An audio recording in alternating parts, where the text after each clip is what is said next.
오늘 우리에게 주신 하나님의 말씀 잠언서 13장 19절부터 21절까지 말씀입니다.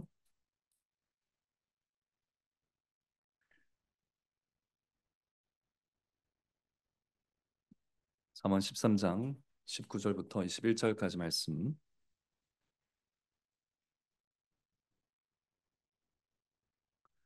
네, 이것은 하나님의 말씀입니다. 하나님의 말씀을 들으십시오. 소원을 성취하면 마음에 달아도 미련한 자는 악에서 떠나기를 싫어하느니라. 지혜로운 자와 동행하면 지혜를 얻고 미련한 자와 사귀면 해를 받느니라.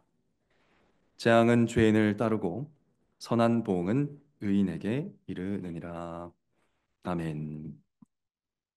네, 오늘 읽을 말씀으로 잠언 강해 설교 소원 다시 쓰기라는 제목으로 하나님의 말씀을 선포하겠습니다. 오늘 잠언은 이렇게 시작하고 있습니다. 소원이 이루어지는 것은 마음에 달다. 소원이 이루어지는 것은 마음에 달다. 혹시 여기에서 이 말씀이 좀 안 와닿는 분이 계십니까? 우리 어린 자녀들을 아마 여러 소원이 있으실 겁니다. 곧 이제 어린이날도 다가오고요. 장난감 갖고 싶다. 자전거 갖고 싶다. 조금 크면 이제 핸드폰도 갖고 싶다. 키가 좀 빨리 컸으면 좋겠다. 공부를 좀 잘했으면 좋겠다. 이런 소원들이 있겠죠. 근데 여러분만 소원이 있는 게 아닙니다. 네, 어른들도 다 나름의 소원들이 있습니다. 그리고 우리는 그 소원이 이루어지면 정말 좋을 거다라고 생각을 합니다. 그러니까 그런 소원들을 가지는 거겠죠. 하지만 정말 그럴까요? 정말 모든 소원이 이루어지기만 하면 진짜 마음에 달고 기쁘겠습니까? 네, 저는 한 5, 6년 전에 알라딘이라는 영화를 처음 봤습니다. 이 소원 이야기를 하면 꼭 소환되는 캐릭터가 이제 램프의 진인데요. 어, 저는 오늘 진이보다 자파에 대해서 한번 이야기해 보고 싶습니다. 자파는 이제 빌런입니다. 악역입니다. 나쁜 놈입니다. 이 자파는 왕국을 빼앗으려고 하는 나쁜 마법사인데요. 그는 결국 요술램프를 손에 넣어서 세 가지 소원을 빌게 됩니다. 첫 번째, 왕이 되게 해달라. 그래서 왕이 됩니다. 두 번째, 가장 강력한 마법사가 되게 해달라. 가장 강력한 마법사가 됩니다. 그리고 가장 중요한 마지막 세 번째 소원을 비는데 그것이 무엇인지 아십니까? 알라딘 안 보신 분들에겐 스포가 될 것 같아서 조금 미안하지만 이제 워낙 오래된 작품이라 양해를 바라고요. 접하는 세 번째 소원으로 세상에서 가장 강력한 존재가 되게 해줘. 바로 진이 너보다 더라고 말을 하게 됩니다. 그 결과 어떻게 됐겠습니까? 자파는 램프의 요정 진이보다 더 강력한 램프의 요정이 됩니다. 그래서 램프에 갇혀버립니다. 자파는 평생 그 소원을 이루려고 물불 가리지 않고 애써왔는데 결국 그 소원 때문에 램프에 갇혀서 영영 빠져나가지 못하는 노예가 돼버린 것입니다. 바로 이 지점이 오늘 잠언의 지혜와 연결이 됩니다. 소원이 이루어지는 것이 항상 좋은 건 아니라는 거예요. 19절의 첫 부분은 소원이 이루어지는 것이 마음에 달다 했는데 19절의 뒷부분을 보십시오. 미련한 자는 악에서 떠나기를 싫어하느니라 합니다. 즉 미련한 자는 악에서 떠나지 않기를 소원한다는 겁니다. 미련한 자는 악에서 떠나지 않기를 강력하게 소원한다는 거예요. 그리고 그 소원의 결과는 결코 달콤하지 않다는 것이 오늘 잠언의 주제입니다. 한마디로 오늘 잠언은 전체적으로 이런 지혜를 가르치고 있습니다. 지혜로운 의인의 소원이 이루어지면 그 끝은 꿀처럼 달지만 미련한 죄인의 소원이 이루어지면 그 끝은 재앙이다. 이런 가르침을 주고 있죠. 사랑하는 성도 여러분, 지금 여러분의 마음에 어떤 소원이 쓰여 있습니까? 그 소원이 이루어지면 정말 좋을까요? 정말 꿀처럼 상상하듯이 달겠습니까? 여러분은 그것을 어떻게 확신할 수 있습니까? 오늘 설교를 통해서 우리 영혼을 노예로 만들어 버릴 소원이 있다면 지워버리고 영원히 달콤하게 할 소원이 발견된다면 그 소원으로 여러분의 마음에 다시 쓰게 되시기를 간절히 바랍니다. 이제 본격적으로 오늘 본문을 좀 깊이 살펴보도록 하겠습니다. 먼저 우리는 의인의 소원과 죄인의 소원이 얼마나 다른지를 19절을 통해서 살펴볼 수 있습니다. 함께 읽어보겠습니다. 19절입니다. 시작. 소원을 성취하면 마음에 달아도 미련한 자는 악에서 떠나기를 싫어하느니라. 자, 여기서 소원을 성취하면 하는데 이 소원을 성취하는 사람이 누군가? 21절에 나오는 의인이고요. 20절에 나오는 지혜로운 사람입니다.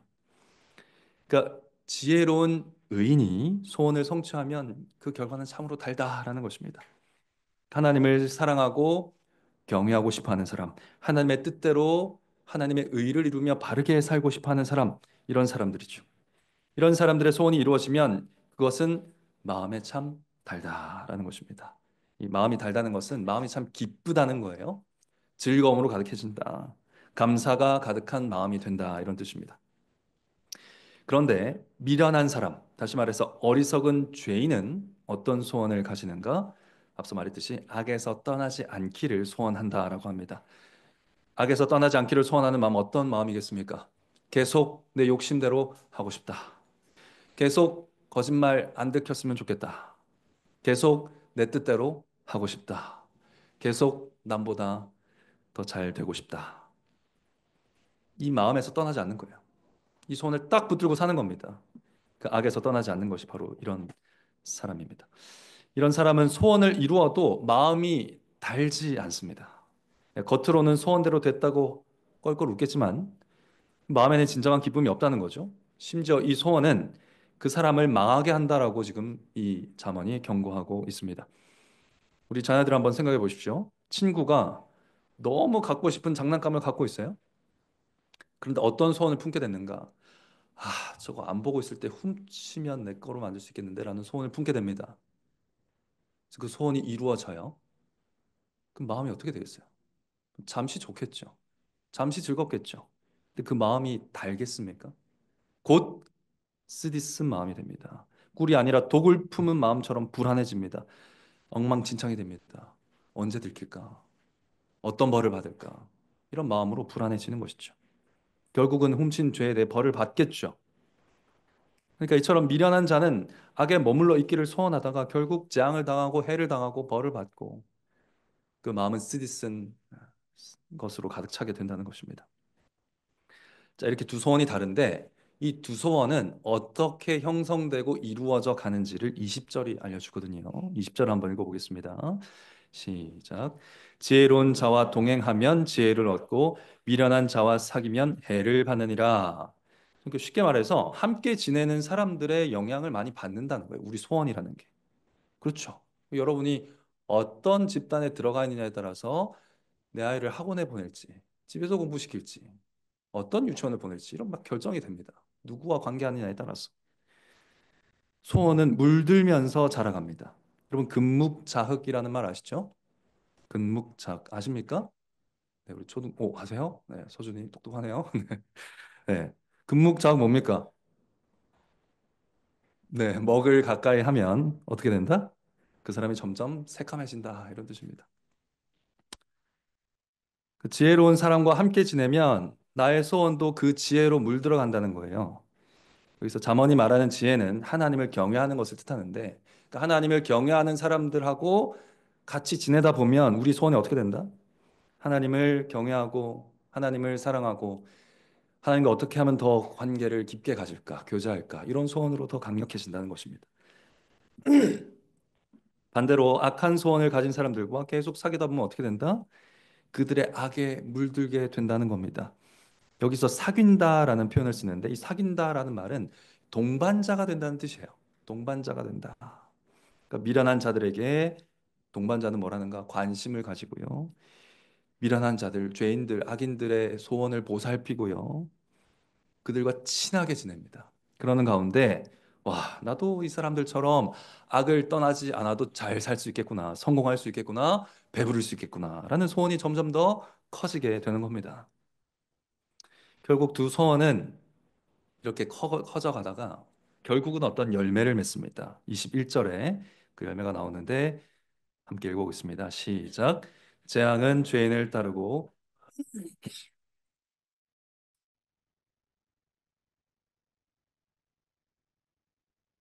죄악에 물든 어리석은 소원이 이루어진 결과는 무엇입니까? 재앙입니다. 재앙. 재앙. 태풍, 산불 같은 재앙입니다. 이 말씀을 정확하게 읽으면 재앙이 간절히 죄인의 뒤를 쫓는다. 이렇게 읽는 것이 맞겠습니다. 그 정의로운 하나님께서 이 악한 소원을 끝까지 밀어붙이는 죄인들에게 재앙처럼 응답하신다는 겁니다. 너무나 간절히 응답하신다는 거예요. 벌을 내리시기를 간절히 원하는 분처럼 재앙을 내리셔서 지진처럼 태풍처럼 산불처럼 재앙을 만난 자처럼 그렇게 하나님께 벌을 받게 될 것입니다. 또한 20절 말씀처럼 그들은 해를 받게 됩니다. 해를 받는다는 말은 악소리 나는 일이 일어난다는 거예요. 예. 큰 소리를 지르다라는 뜻에서 이 단어가 나왔거든요.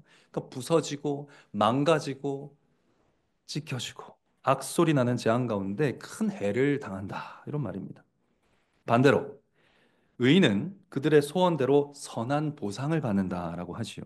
선한 보응을 받는다 합니다. 저기 수동태로 쓰였어요. 누가 주실까요? 이 보상. 누가 이 선한 보응을 주시겠습니까? 네, 하나님이 보상하십니다. 선하신 하나님이 의인의 소원을 이루어 주셔서 보상해 주신다는 것입니다. 그래서 보상이라는 건요, 피해를 입은 사람에게 갚아주는 걸 보상이라 합니다. 뭘 잘해서 주는 보상이 아니고 피해 입은 사람에게 갚아주는 것을 얘기하는 것입니다. 예를 들어서 군인이 국가를 위해서 전쟁하다가 부상을 당하면 어떻게 되죠? 국가가 보상합니다. 치료비와 이후의 어려움에 대해서 보상해 줍니다. 갚아주는 것이죠. 그러니까 하나님 때문에 사랑하느라 고난받는 의인을 하나님이 영원히 보상하신다는 겁니다. 선한 선물로. 저기 이 선은 또 무엇인가? 이 선은 히브리어로 토브라고 합니다. 네, 토브. 근데 헬라어 성경으로 이 토브를 번역할 때 아가파로 번역했습니다. 아가파. 어디서 많이 들어봤죠? 성경책에 아가페라고 적혀 있는 성경책이 있습니다. 네, 아가페 뭡니까? 하나님의 사랑입니다. 그 선을 보상하신다 하는 말은 하나님이 하나님의 사랑으로 보상하신다 이런 뜻입니다. 사랑의 하나님을 보상으로 주신다라는 뜻이기도 합니다. 근데 이 하나님의 사랑이 의인이 간절하게 소원하던 것이었기 때문에 하나님은 그에게 무한하고 영원하신 하나님의 사랑을 주신다는 겁니다. 소원을 이루어 주십니다.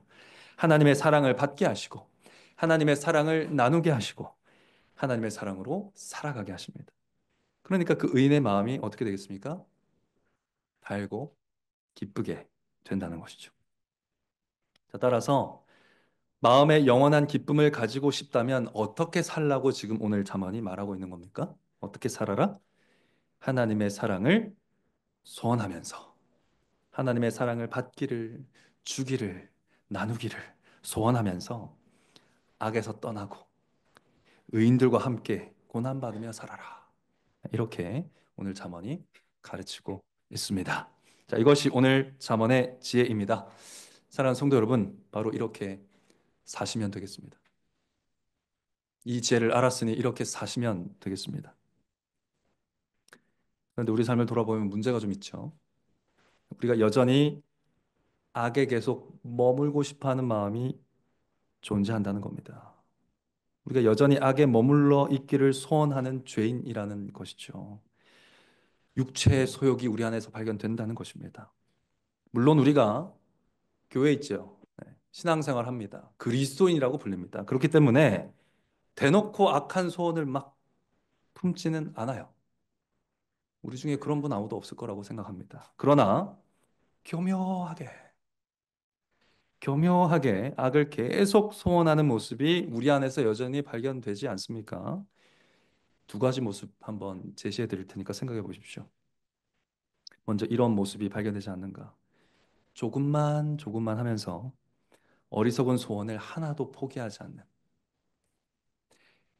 조금만 조금만이라고 이 라벨을 붙여가면서 어리석은 소원 하나도 버리지 않는 다 꽉 쥐고 사는 그런 성도가 교회 안에 있을 수 있습니다. 여러분 어떻습니까? 우리나라 사람들에게 새해 소망 이제 연초되면 막 인터뷰도 하죠. 새해 소망 물어보면 여러 가지 있지만 세 개 중에 하나입니다. 뭐겠습니까? 뭘까요? 건강하기를. 네. 그다음 뭡니까? 가족들 행복하기를. 그리고 뭐죠? 부자 되기를. 네, 요 세 가지입니다. 근데 여러분, 교회 안에 있는 우리의 소원이 크게 다릅니까? 교회 안에 있는 우리의 소원이 크게 다른가요? 물론 우리는 신앙이 있기 때문에 뭐 대단한 것 바라는 건 아닙니다. 네. 단지 조금만 원하죠. 조금만 원합니다. 여기서 조금만 더 건강해졌으면 좋겠다. 부모님이, 내 자녀가, 내 아내가, 내 남편이 저것만 좀 고쳐지면 좋겠는데. 저것만 좀 건강해지면 좋겠는데. 내 자식들이 조금만 더 일찍 결혼했으면 좋겠다. 아들 성적이 딱 10점만 올랐으면 좋겠다. 내가 무슨 전교 1등 바라지도 않아. 10점만, 5점만 올랐으면 좋겠다. 내 딸에게 친구, 뭐, 반 친구가 다 딸을 좋아해 주긴 바라지도 않고, 친구 딱 한 사람만 생기면 좋겠다. 뭐 이렇게 다 작은 소소한 소원들입니다. 또 아까 부자 얘기를 했는데 우리 가운데 무슨 로또 당첨 바라시는 분 아무도 없죠? 없길 바랍니다. 네, 그러나 이런 소원은 다들 있지 않습니까? 조금만 더 나아지면 좋겠다. 지금보다 아주 조금만 더. 저는 그렇거든요. 네. 과일 하나 놓고 내려놨다 들었다가 내려놨다가 유기농을 들었다가 안 놨다가 하는 이런 상황 좀 벗어나면 좋겠다. 그냥 유기농 팍 살 수 있는 그 정도만 되면 좋겠다. 그 정도죠 뭐. 우리가 뭐 많은 거 바랍니까? 게다가 우리는 신앙적인 소원도 가지고 있습니다.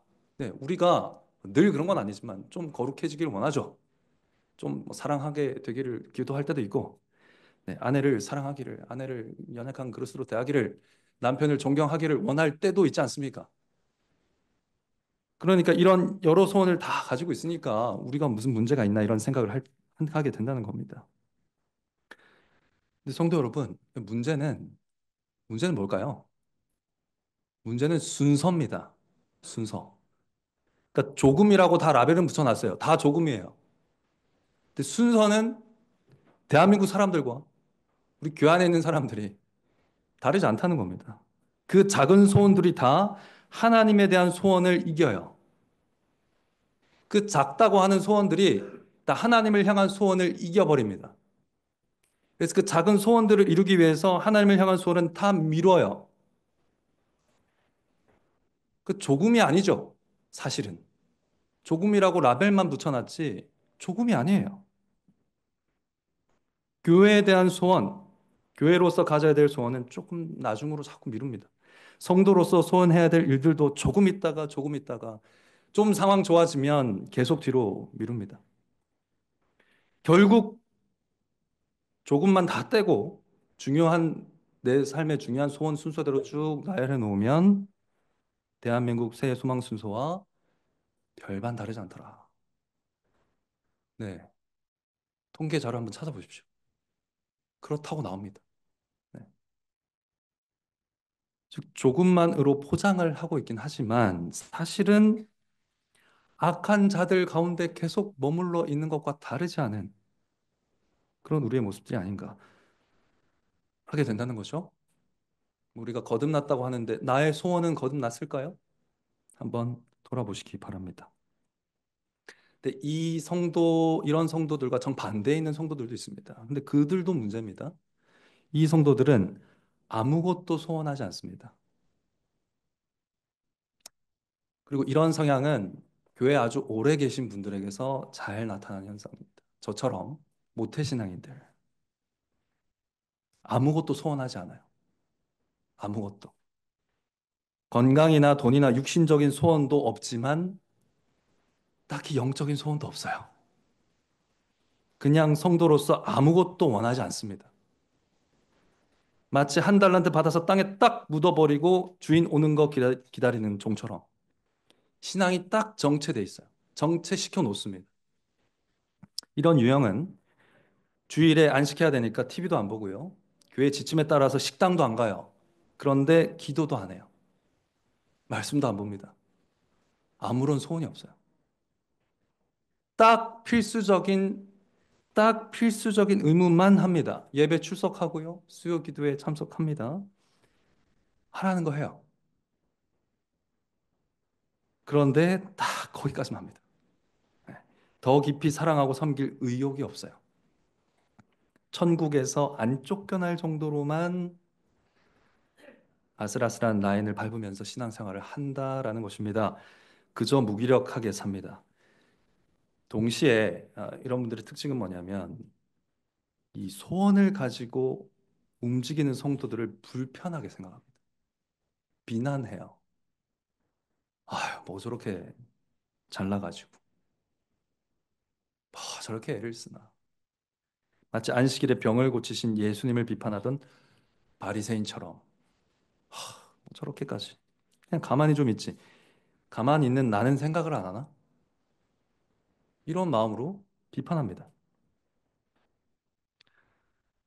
여러분, 이 양극단, 이 두 모습 가운데 그 어딘가 우리가 있지 않습니까? 조금만으로 포장해서 세속적인 사람들하고 똑같이 욕망하면서 하나도 포기하지 않으면서 살아가는 좀 어려운 말로 무율법주의. 그리고 눈에 보이는 의무만 행할 뿐 아무런 사랑도 소원도 갖지 않는 좀 어려운 말로 율법주의. 이 둘 사이 어딘가에 우리가 있지 않은가요? 여러분, 이 둘이요. 정반대인 것 같지만 둘은 똑같습니다. 둘 다 하나님을 향한 소원은 뒷전입니다. 둘 다 하나님의 사랑을 바라지 않습니다. 둘 다 고난받는 자리엔 안 가요. 뭐 거기까지. 거기까지는 안 갑니다. 둘 다 자기 생각뿐이에요. 적당히 악한 소원을 품고 자기만을 위해 살거나 아무 소원 없이 살면서 소원을 품은 성도들 비난하며 살아갑니다. 이처럼 우리 죄인들은 교회 안에서조차 악에서 떠나기를 싫어합니다. 사실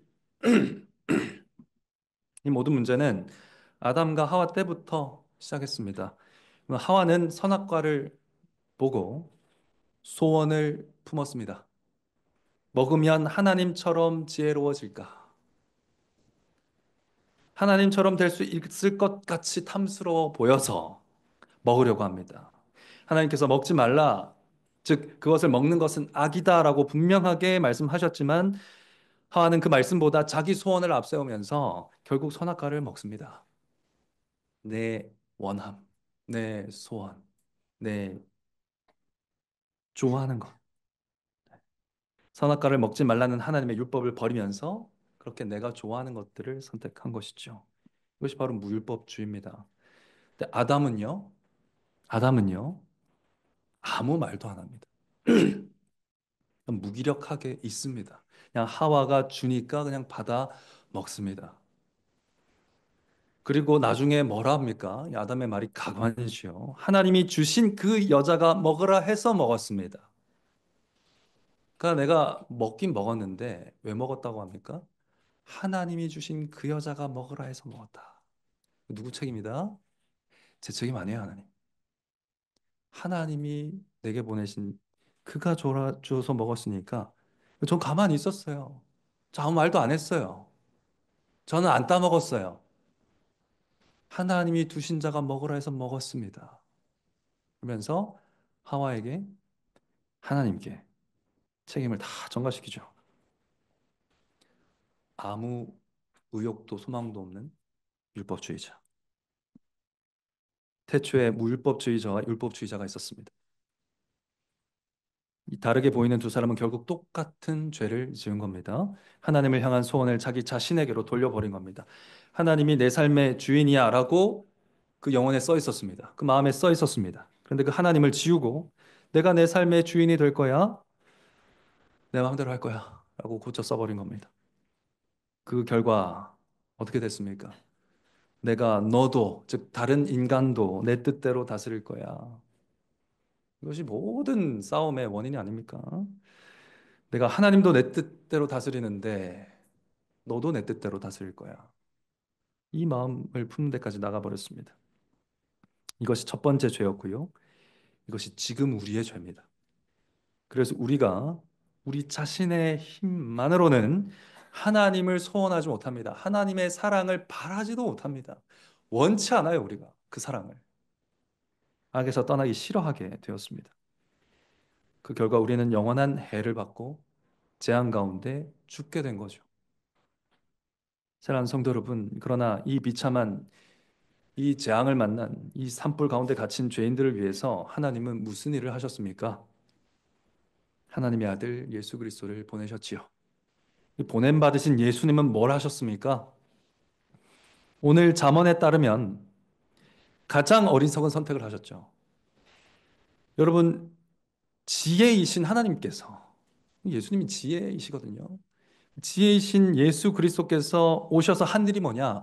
오늘 잠언이 가장 어리석다고 한 그 일을 하셨습니다. 뭡니까? 악에서 떠나기 싫어하는 미련한 자들과 사귀신 일입니다. 악에서 떠나기 싫어하는 미련한 자들과 사귀셨죠. 그것이 예수님이 이 땅에 오셔서 한 일입니다. 아까 사귀다 무슨 말이라고 했습니까? 관심 갖고 살피고 교제하는 동반자가 되는 거라 그랬죠.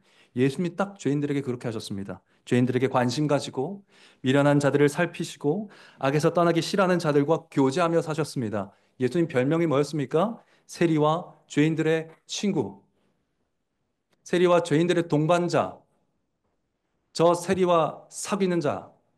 이거 예수님 별명이었습니다. 예수님 그렇게 흑암 속에 들어와 흑암과 사귀면서 사셨습니다. 근데 예수님 신비롭게도 예수님은 근묵자흑되진 않으셨습니다. 검어지지 않았습니다. 악에 물들거나 미련함에 물들지 않으셨습니다. 오히려 그 어둠에 있던 자들에게 빛을 비추셨고 미련한 자들을 지혜의 말씀으로 밝혀주셨죠. 분명히 다른 모습이 나타나긴 했습니다. 그런데 예수님이 그렇게 악한 자들과 미련한 자들과 사귀신 결과가 뭡니까? 이 잠언대로 됐지요. 해를 당하신 겁니다. 잠언 말씀 그대로 됐습니다. 미련한 자와 사귀셨으니 해를 당하신 것입니다. 그가 친구라고 불렀던 죄인들에게 배신과 버림을 당하셨습니다. 죄인들의 재앙을 대신 받으러 오신 분이 그 죄인들에게 해를 당하셨습니다. 이처럼 예수님이 죄인들의 친구가 되신 것은 오늘 잠언의 말씀대로 참으로 지혜롭지 못한 행동처럼 선택처럼 보였습니다. 그러나 놀랍게도 미련해 보였던 예수님의 선택은 죄인의 구원을 위한 가장 지혜로운 선택으로 드러나게 됐습니다. 그럼 예수님이 십자가에서 죽으실 때 우리 죄인들의 악하고 미련한 소원도 다 품고 죽으셨습니다. 우리 악한 죄인들이 품고 사는 그 미련한 소원들을 다 안고 죽으셨다고요. 우리 마음에 써 있는 그 모든 악한 소원에 대한 하나님의 심판을 예수님이 대신 다 받아 버리신 것입니다. 예수님이 죽으실 때 우리도 죽었고 악에서 떠나지 않으려 하는 우리 소원도 다 죽었습니다. 뿐만 아닙니다.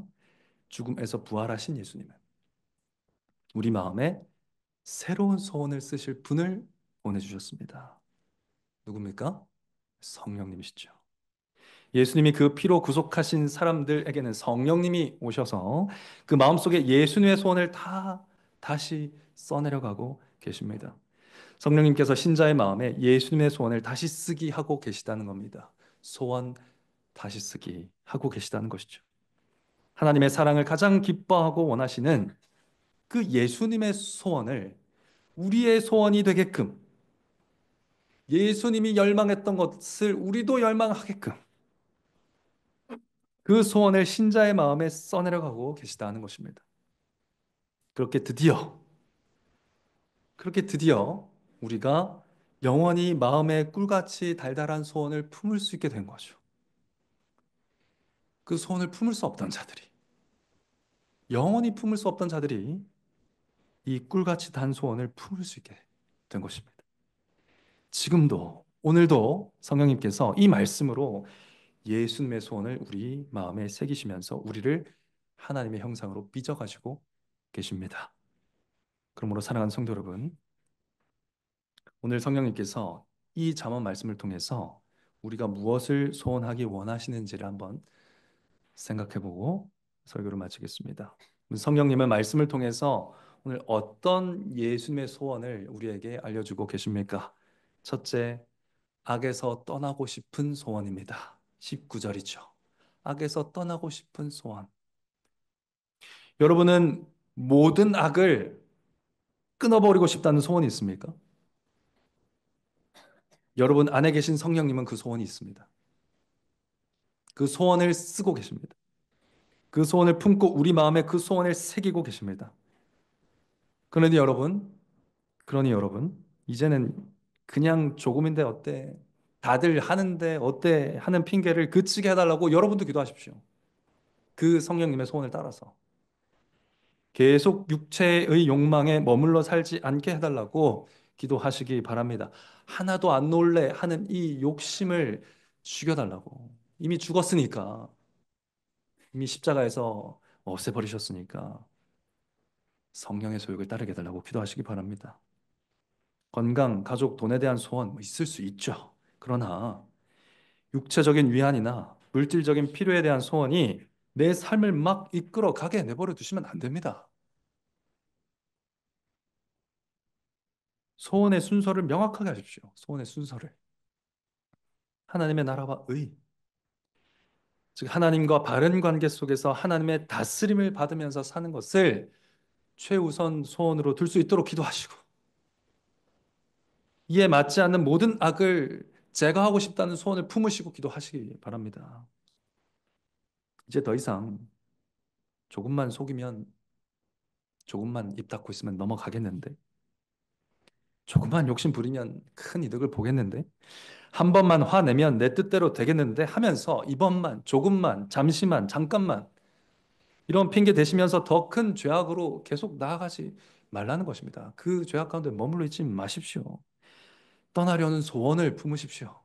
애초에 모든 육체의 일을 애시당초 끊어버리겠다는 소원을 분명하게 하시기 바랍니다. 이게 내 소원이다. 예수님 안에서 내가 새로 받은 소원이야 라는 생각을 분명히 하시기 바랍니다. 하나님은 악을 싫어하실 뿐 아니라 악을 닮은 모양도 싫어하셔서 그거를 다 버리라 하셨습니다. 악의 모양도 버리라 하셨습니다. 순종하시기 바랍니다. 기도할 때마다 소원하십시오. 잘 안 되죠. 그러나 기도할 때마다 소원하십시오. 이 작은 유혹에서도 구해달라고 기도하십시오. 이 작은 죄의 습관도 끊게 해달라고 기도하십시오. 작다고 내버려 두지 마시고 작다고 악에서 떠나기 싫어하는 저를 좀 불쌍히 여겨주시고 그리스도의 소원을 마음에 더 크고 깊이 새길 수 있도록 도와달라고 기도하는 여러분 되시기 바랍니다. 둘째, 성령님 뭐 소원하십니까? 20절 보니까 성령님은 교회와 함께 걷고 싶은 소원을 오늘 주고 계십니다. 교회와 함께 걷고자 하는 지혜로운 자와 함께 동행하고자 하는 소원을 품으라 하십니다. 여러분 미련했던 우리 아닙니까? 미련한 사람들이 우리 아니었습니까? 이런 우리를 구원하신 예수님은 이제 예수님이 지혜롭게 만드신 하나님을 경외함을 아는 성도들 가운데 즉 교회 안에 우리를 옮겨 놓으십니다. 빛의 아들의 나라로 우리를 옮겨 놓으셨습니다. 그래서 그들이 한 몸을 교회가 한 몸을 이루어서 동행하게 하셨습니다. 성령님은 나 혼자라면 몰랐을 텐데 나 혼자라면 몰랐을 텐데 배고픈 지체와 함께 걷다 보니 아, 내가 이 형제를 먹이기 위해서 준비된 사람이구나라는 것을 깨닫게 하십니다. 그리고 혼자라면 몰랐을 텐데 함께 걸으면서 형제에게 제가 배가 고픕니다라고 얘기하고 보니 아, 하나님이 이미 나를 위한 양식을 이 지체를 통해 준비해 두셨구나라는 것을 깨닫게 하십니다. 혼자라면 몰랐을 텐데요.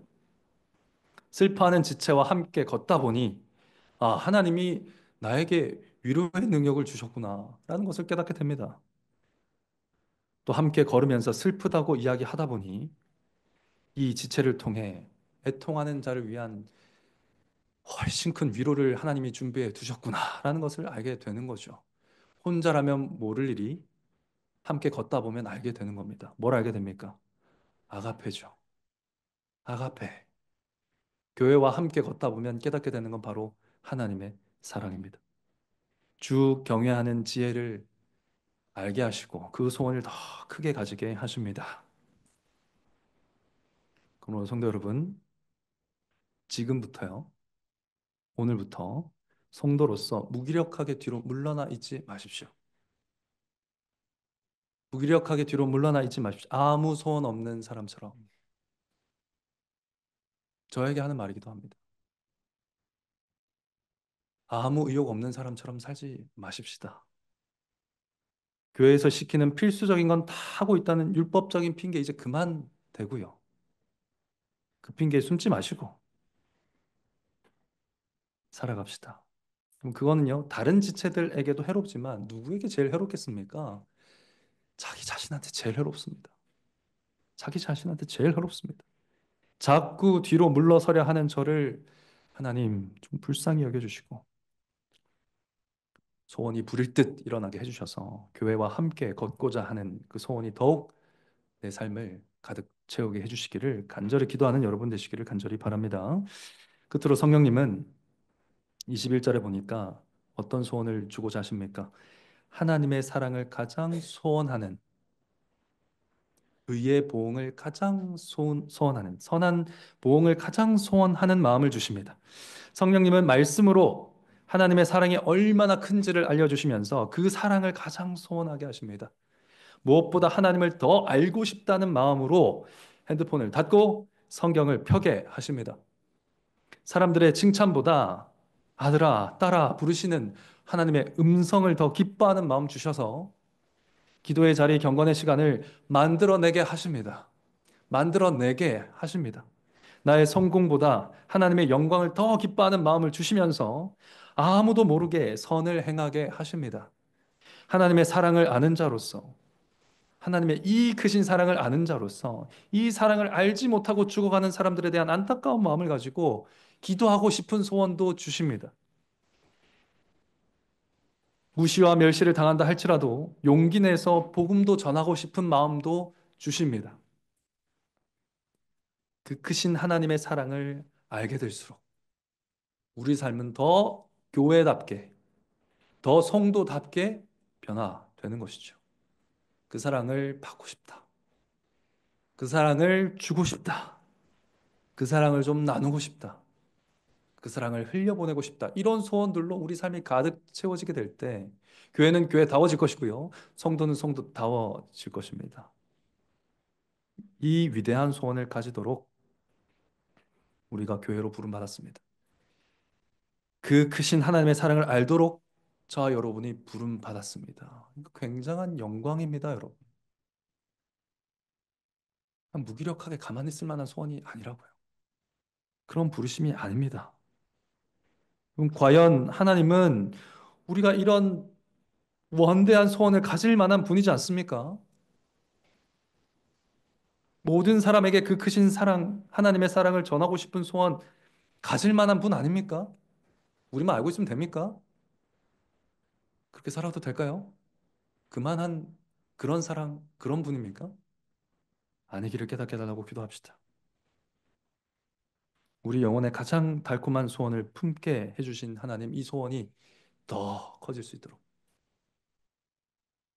이 달콤함을 더 많이 내 삶에서 경험할 수 있도록 해주시기를 간절히 기도하는 여러분 되시기 바랍니다. 말씀을 정리하겠습니다. 사랑하는 성도 여러분, 주께서 말씀으로 오늘도 미련한 우리를 찾아오셨습니다.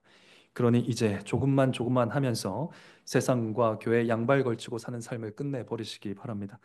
예수님을 만난 38년 된 병자처럼 아무 소원 없이 무기력하게 누웠던 그 자리 들고 일어나 걸어가시기 바랍니다.